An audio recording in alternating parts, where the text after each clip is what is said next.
आप इस वीडियो तक आए हैं तो अपने इसके पूछे सभी लेसन को समझ गए होंगे और आपको कुछ सीखने को मिल रहा होगा, तो कमेंट में अपनी राय जरूर दे। तो आखिरी 7 सबक हमें खुद से टकराते हैं। ये सफर बाहर की दुनिया से हटकर हमारे अपने अंदर की तरफ ले जाता है। तो चलिए शुरू करते हैं इस किताब का सबसे पर्सनल और गहरा हिस्सा। युवाल नोआ हरारी के लिखे बुक के लेसन 15 इग्नोरेंस, अज्ञान और ज्ञान की सीमा से। यह हिस्सा गजब का है क्योंकि हरारी यहां बताते हैं कि 21वीं सदी का सबसे बड़ा सच यह है, हम सब कुछ कभी नहीं जान पाएंगे। हजारों सालों से इंसान की सबसे बड़ी ताकत क्या रही है? उसका क्यूरियोसिटी, यानी जानने की इच्छा। आग कैसे जलाई जाती है? सितारे क्यों चमकते हैं? धरती गोल है या चपट्टी? बीमारियां क्यों होती हैं? हर सवाल ने इंसान को आगे धकेला। लेकिन अब 21वीं सदी में सवाल इतने बड़े हो गए हैं कि शायद हम उनके जवाब कभी न ढूंढ पाएं। विज्ञान की प्रगति और सीमाएं इस तरह से हुई कि इंसान ने डीएनए को समझ लिया, ब्रह्मांड की उम्र का हिसाब लगा लिया, आर्टिफिशियल इंटेलिजेंस बना लिया।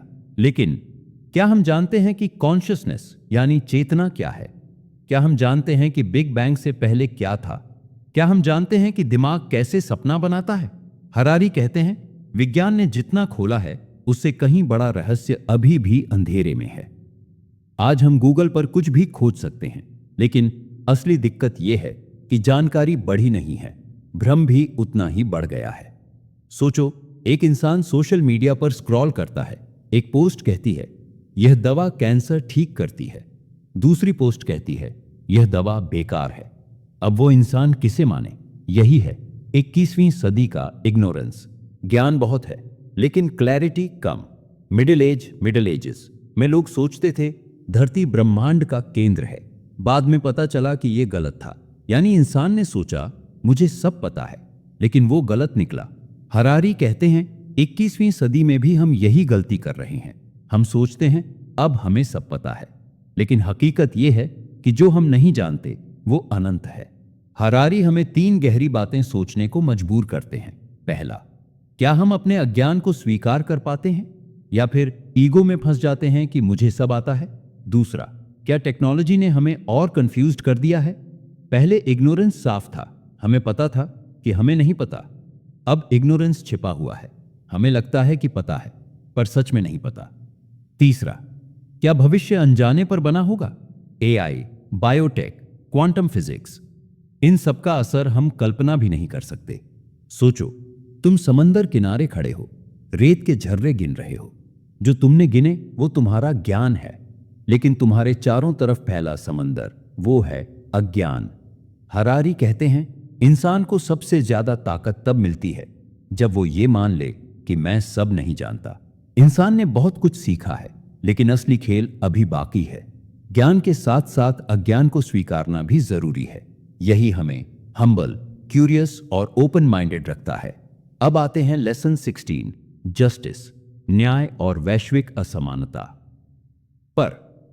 हरारी यहां एक बहुत कड़वा सच सामने रखते हैं। 21वीं सदी में सबसे बड़ा सवाल यह नहीं है कि दुनिया अमीर हो रही है या गरीब, बल्कि ये कि अमीर और गरीब के बीच का फर्क कितना खतरनाक हो रहा है। इतिहास में हर सभ्यता, हर धर्म, हर समाज ने न्याय की बात की। राजा कहते थे मैं न्याय प्रिय हूं, धर्म कहते थे ईश्वर सबको बराबर देखता है। क्रांतियां उठी क्योंकि न्याय नहीं था। लेकिन असली सवाल यह है कि क्या 21वीं सदी में इंसान न्याय के करीब आया है? हरारी कहते हैं तकनीक और ग्लोबलाइजेशन ने नए मौके दिए, लेकिन असमानता और गहरी हो गई। ग्लोबल इनइक्वालिटी, अमीर वर्सेस गरीब। दुनिया के सबसे अमीर 1% लोग जितना कमाते हैं, उतना सबसे गरीब 50% लोगों की पूरी दौलत भी नहीं। टेक्नोलॉजी अमीर देशों में तेजी से बढ़ी, लेकिन गरीब देशों में लोग अब भी बेसिक हेल्थ और एजुकेशन के लिए जूझ रहे हैं। क्या यह न्याय है? हरारी एक और बड़ा मुद्दा उठाते हैं। अमीर देश इंडस्ट्रियल रेवोल्यूशन से अमीर बने, लेकिन प्रदूषण और क्लाइमेट चेंज का असर सबसे ज्यादा गरीब देशों पर पड़ा। बांग्लादेश में बाढ़, अफ्रीका में सूखा, छोटे द्वीप डूब रहे हैं। यानी फायदा अमीरों को, नुकसान गरीबों को। क्या यह न्याय है? सिलिकॉन वैली में बैठे इंजीनियर एआई बना रहे हैं, लेकिन अफ्रीका के एक गांव में बच्चा अभी भी स्कूल नहीं जा पा रहा। तकनीक का न्याय संगत बंटवारा नहीं हो रहा। कुछ लोग डेटा से दुनिया बदल रहे हैं और बाकी लोग सिर्फ डेटा बन रहे हैं। हरारी हमें रुककर सोचने को कहते हैं, क्या ग्लोबलाइजेशन ने न्याय दिया है या और असमानता पैदा की है? क्या गांव का किसान और न्यूयॉर्क का बैंकर्स बराबर हैं? क्या क्लाइमेट जस्टिस संभव है? क्या अमीर देश गरीब देशों की भरपाई करेंगे? क्या टेक्नोलॉजी सबके लिए होगी या सिर्फ अमीरों के लिए? अगर सिर्फ अमीर ही जीन एडिटिंग या एआई से सुपर ह्यूमन बन पाए तो गरीब कहां जाएंगे? सोचो, 2 बच्चे पैदा होते हैं, एक सिलिकॉन वैली में जहां उसके पास दुनिया की सबसे अच्छी टेक्नोलॉजी है, दूसरा अफ्रीका के गांव में जहां पीने का साफ पानी भी मुश्किल है। क्या इन दोनों को बराबर मौका मिलेगा? अगर नहीं तो इंसानियत का न्याय सिर्फ किताबों तक सीमित रह जाएगा। असली खतरा यह नहीं है कि अमीर और अमीर होंगे, असली खतरा यह है कि अमीर और गरीब के बीच का फर्क इतना बढ़ जाएगा कि 2 अलग इंसानी प्रजातियां बन जाएंगी, एक सुपर ह्यूमन क्लास और दूसरी बेकार इंसान क्लास। न्याय का मतलब सिर्फ कानून नहीं है बल्कि समान अवसर है। अगर असमानता इसी तरह बढ़ती रही तो समाज टूट जाएगा। 21वीं सदी का असली न्याय यही होगा कि टेक्नोलॉजी, संसाधन और अवसर सबके लिए हों, न कि सिर्फ कुछ के लिए। अब चलते हैं लेसन 17, पोस्ट ट्रूथ, सच और झूठ का धुंधलापन। हरारी यहां बताते हैं कि 21वीं सदी की सबसे खतरनाक बीमारी कोई वायरस नहीं है बल्कि झूठ और भ्रम की महामारी है। हरारी कहते हैं, इंसान हमेशा से कहानियों पर जीता आया है। राजा खुद को ईश्वर का दूत बताते थे, धर्मों ने लोगों को स्वर्ग और नरक की कहानियों से जोड़ा, राष्ट्रवाद ने हम एक हैं का नारा दिया। ये सारी कहानियां जरूरी भी थीं क्योंकि उन्होंने समाज को जोड़ा, लेकिन 21वीं सदी में ये कहानियां खतरनाक झूठ का रूप ले रही हैं। फेक न्यूज, झूठ का नया हथियार। सोशल मीडिया पर एक झूठ हजारों सच से ज्यादा तेजी से फैलता है। राजनीति में नेताओं को सच्चाई से ज्यादा नैरेटिव की जरूरत होती है।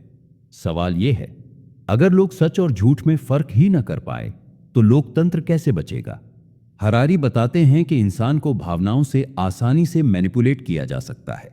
नाजी जर्मनी ने झूठी कहानियां फैलाईं कि यहूदी दुश्मन हैं। आज भी कई देश और पार्टियां डर और घृणा के झूठ से जनता को कंट्रोल करते हैं। असली खतरा ये नहीं है कि लोग झूठ बोलते हैं, बल्कि ये है कि लोग झूठ पर यकीन करने लगते हैं। पहले झूठ सिर्फ शब्दों में होता था, अब एआई, डीप फेक और फोटोशॉप से इंसान का चेहरा और आवाज भी बदल सकती है। कल को अगर किसी नेता का नकली वीडियो वायरल हो जाए तो क्या लोग पहचान पाएंगे कि सच क्या है और झूठ क्या? हरारी हमें सोचने पर मजबूर करते हैं, क्या हम सच की परवाह करते हैं या सिर्फ अपनी भावनाओं की? हमें वही सुनना पसंद है जो हमारी सोच को सही ठहराए। क्या लोकतंत्र सच पर टिकेगा या झूठ पर? अगर वोट झूठी खबरों से प्रभावित हों तो क्या ये लोकतंत्र बचा रहेगा? क्या आने वाला इतिहास भी झूठ से लिखा जाएगा? अगर एआई से नकली दस्तावेज और वीडियो बनाए गए तो भविष्य की पीढ़ियां कैसे जानेंगी कि असली इतिहास क्या था? अगर आपके सामने रोज 100 खबरें आईं और उनमें से 70 झूठी हों तो आप किस पर भरोसा करेंगे? अगर हर कोई अपना सच खुद गढ़ने लगे तो समाज किस दिशा में जाएगा? हरारी कहते हैं, 21वीं सदी का असली युद्ध ट्रूथ वर्स लाइज का है। सच और झूठ की लड़ाई अब सिर्फ अखबारों तक सीमित नहीं है, ये हमारे दिमाग, हमारी भावनाओं और हमारे वोट तक पहुंच गई है। अगर इंसान सच को बचाने में असफल रहा तो सभ्यता खुद अपने झूठ में डूब जाएगी।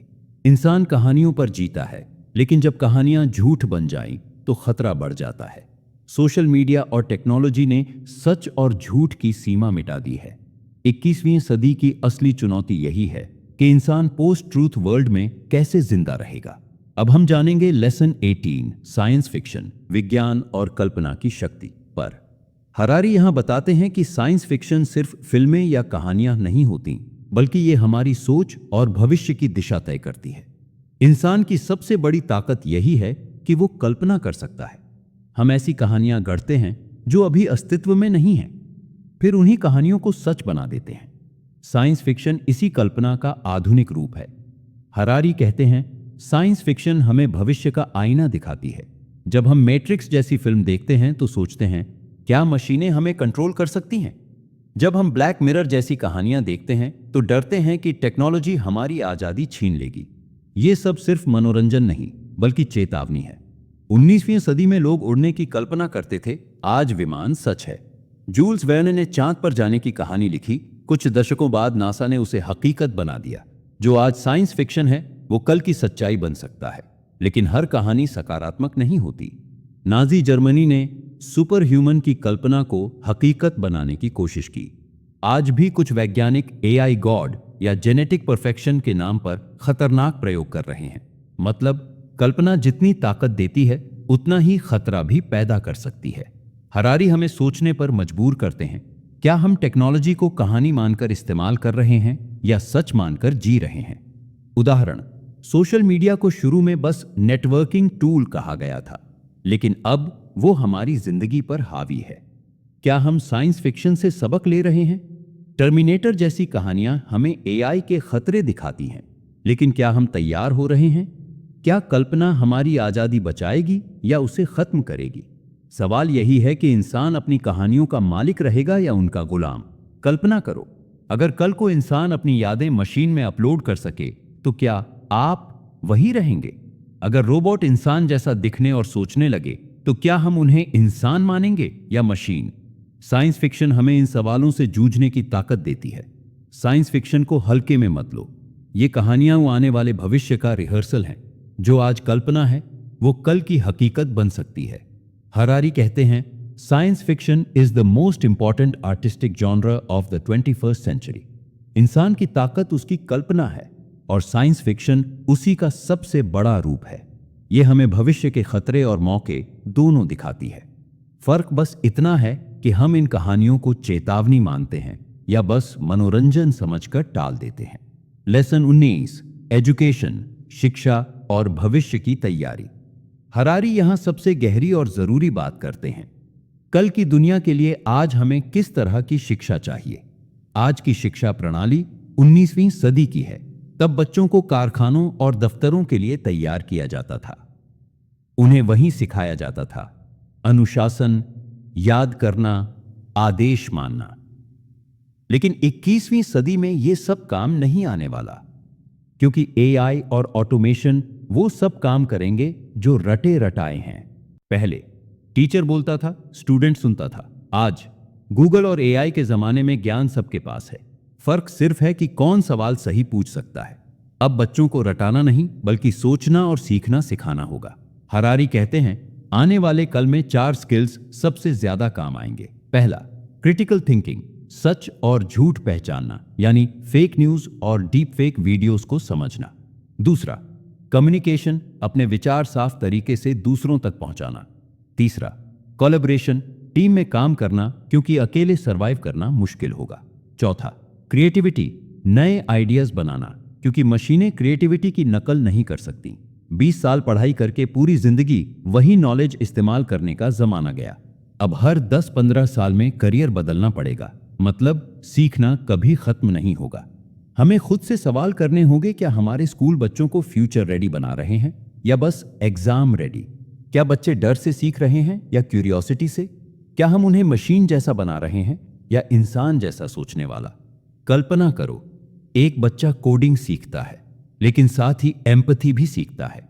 वो सिर्फ डेटा साइंटिस्ट नहीं बल्कि इंसानियत समझने वाला साइंटिस्ट बनेगा। यही वो इंसान है जो फ्यूचर की दुनिया चलाएगा।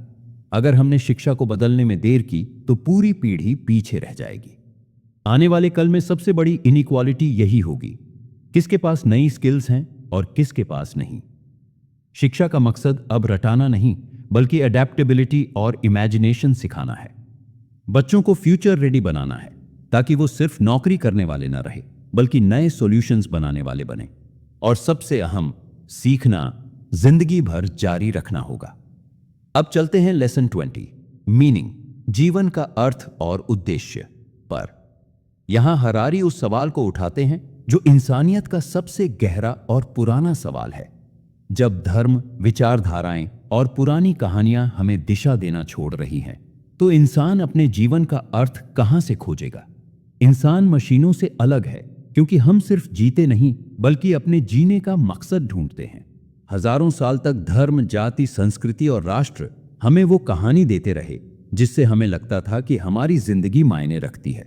लेकिन अब धर्म कमजोर पड़ रहे हैं, राजनीति में भरोसा कम हो रहा है, विज्ञान हमारे सवालों का जवाब देता है लेकिन मकसद नहीं देता। तो सवाल खड़ा होता है, अगर कोई बड़ी कहानी ही नहीं बची तो हम किस कहानी के लिए जिए? पहले लोग मानते थे कि भगवान हर काम का कारण है। आज विज्ञान ने बहुत कुछ समझा दिया है।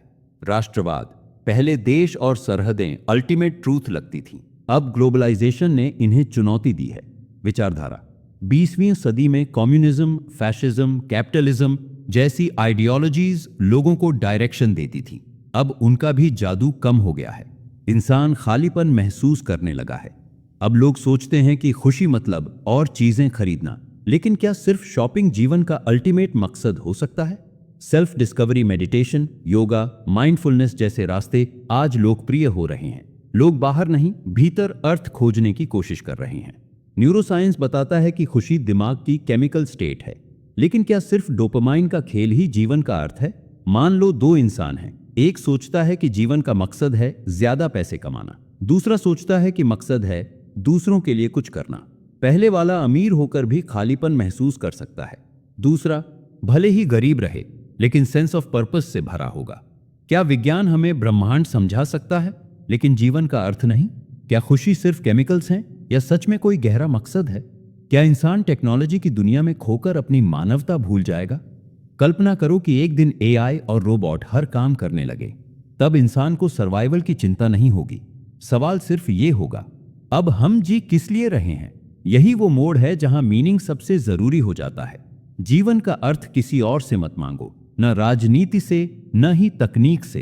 अर्थ तुम्हें खुद बनाना होगा, अपने अनुभव, अपने रिश्ते, अपने काम से। इंसान कहानियों के बिना खाली है। पुरानी कहानियां धर्म, राष्ट्र, विचारधारा टूट चुकी हैं। अब अर्थ का सवाल हमें खुद से पूछना होगा, मैं क्यों जी रहा हूं? मेरी जिंदगी किस चीज को बेहतर बना रही है? अब चलते हैं आखिरी और सबसे पर्सनल लेसन की तरफ। लेसन 21, मेडिटेशन, ध्यान और चेतना की खोज। युवल हरारी लिखते हैं कि उन्होंने सालों तक मेडिटेशन किया है। उनका कहना है कि जब दुनिया शोर, फेक न्यूज और फियर से भरी है तो सबसे बड़ी लड़ाई बाहर नहीं, भीतर लड़ी जाती है। मेडिटेशन इंसान को यह समझने देता है कि वो सिर्फ अपने विचारों और भावनाओं का गुलाम नहीं है। हमारा माइंड लगातार स्टोरीज बनाता है, पास्ट की यादें, फ्यूचर की चिंता, यही हमारी सफरिंग की जड़ है। मेडिटेशन सिखाता है, विचार आ रहे हैं लेकिन मैं उनसे अलग हूं। मान लो तुम्हें गुस्सा आया, साधारण इंसान सोचता है मैं गुस्से में हूं। मेडिटेशन सिखाता है गुस्सा एक क्लाउड है, आया और चला जाएगा। आज एआई, सोशल मीडिया और एल्गोरिदम्स तुम्हारे अटेंशन को खरीद रहे हैं। मेडिटेशन अटेंशन वापस लेने का हथियार है। ये हमें पॉज देना सिखाता है, और पॉज का मतलब है फ्रीडम। जब फोन पर लगातार नोटिफिकेशन आते हैं तो माइंड रेस्टलेस हो जाता है। मेडिटेशन ऐसा है जैसे तुम एयरप्लेन के पायलट बन जाओ। स्टॉर्म बाहर है लेकिन तुम कंट्रोल में हो। अगर इंसान अपने ही माइंड को नहीं समझेगा तो टेक्नोलॉजी उसे आसानी से कंट्रोल कर लेगी। मेडिटेशन सिर्फ रिलैक्सेशन नहीं बल्कि सर्वाइवल स्किल है। सवाल है, क्या तुम अपने माइंड को जानते हो या सिर्फ सोसाइटी और मशीन से प्रोग्राम्ड हो? कल्पना करो कि दुनिया में फेक न्यूज, एआई कंट्रोल और केओस और भी बढ़ जाए, तब सबसे ताकतवर वही इंसान होगा जो भीतर स्थिर है। मेडिटेशन उस स्टेबिलिटी की चाबी है। मेडिटेशन ने मुझे सिखाया कि सफरिंग बाहर से नहीं आती, वो माइंड से आती है। अगर माइंड को देखना सीख लिया तो डर, गुस्सा और लालच तुम्हें कंट्रोल नहीं कर सकते। फ्यूचर की सबसे बड़ी लड़ाई टेक्नोलॉजी वर्सेस ह्यूमैनिटी नहीं होगी, असली लड़ाई होगी माइंड वर्सेस माइंड। मेडिटेशन वो रास्ता है जो इंसान को खुद से रिकनेक्ट करता है। भविष्य अनिश्चित है, धर्म, राजनीति, आइडियोलॉजी सब गिर सकती हैं, लेकिन अगर तुम अपने माइंड को समझ लोगे तो किसी भी केओस में सरवाइव कर पाओगे। हम इंसान जो कभी जंगलों में शिकारी जानवरों से डरते थे, आज रोबोट्स और एल्गोरिदम से डर रहे हैं। हम वो प्राणी हैं जिसने भगवान की कहानियां गढ़ी, साम्राज्य बनाए और अब मशीन्स को खुद से ज्यादा स्मार्ट बनाने की कोशिश कर रहे हैं। लेकिन सवाल यह है, इतिहास हमें कहां ले आया है? हम क्या बन गए हैं और आने वाले कल में हम क्या बनेंगे? युवल हरारी हमें यह सिखाते हैं कि भविष्य सिर्फ टेक्नोलॉजी या पॉलिटिक्स से तय नहीं होगा। भविष्य इस बात से तय होगा कि हम खुद को कितना जानते हैं। अगर हम धर्म और राजनीति की झूठी कहानियों में फंसे रहेंगे तो मशीनें हमें कंट्रोल कर लेंगी। अगर हम फेक न्यूज और सोशल मीडिया के शोर में खो गए तो हमारी सोच कभी हमारी नहीं रहेगी। लेकिन अगर हमने ध्यान से अपने मन को देखना सीख लिया तो हम किसी भी कैओस से बच सकते हैं। किताब का सबसे बड़ा संदेश यही है, 21वीं सदी की असली ताकत है कॉन्शियसनेस यानी चेतना। भविष्य तुमसे सिर्फ एक ही चीज मांगेगा, क्या तुम अपने मन को जान पाए हो या सिर्फ मशीन्स और सोसाइटी से प्रोग्राम हो चुके हो? और अब ये चॉइस तुम्हारी है। तुम इस किताब को सुनकर बस आगे बढ़ जाओगे या तुम रुककर ये सोचोगे कि तुम्हारी जिंदगी, तुम्हारे चॉइसेस और तुम्हारा माइंड किसके कंट्रोल में है। अगर ये बुक तुम्हें अच्छी लगी तो कमेंट में बताओ कि कौन सा भविष्य का अंदाजा लगाने का सबसे अच्छा तरीका है, उसे खुद बनाना। मिलते हैं अगले वीडियो में। अगर ये समरी तुम्हें सोचने पर मजबूर कर पाई हो तो कमेंट में बताओ कि कौन सा लेसन तुम्हारे दिल को सबसे गहराई से लगा। और हाँ, इस आवाज को और लोगों तक पहुंचाने के लिए लाइक, शेयर और सब्सक्राइब करना मत भूलना, क्योंकि किताबें सिर्फ पढ़ने के लिए नहीं बल्कि जीने के लिए होती हैं। मिलते हैं अगली समरी में। धन्यवाद।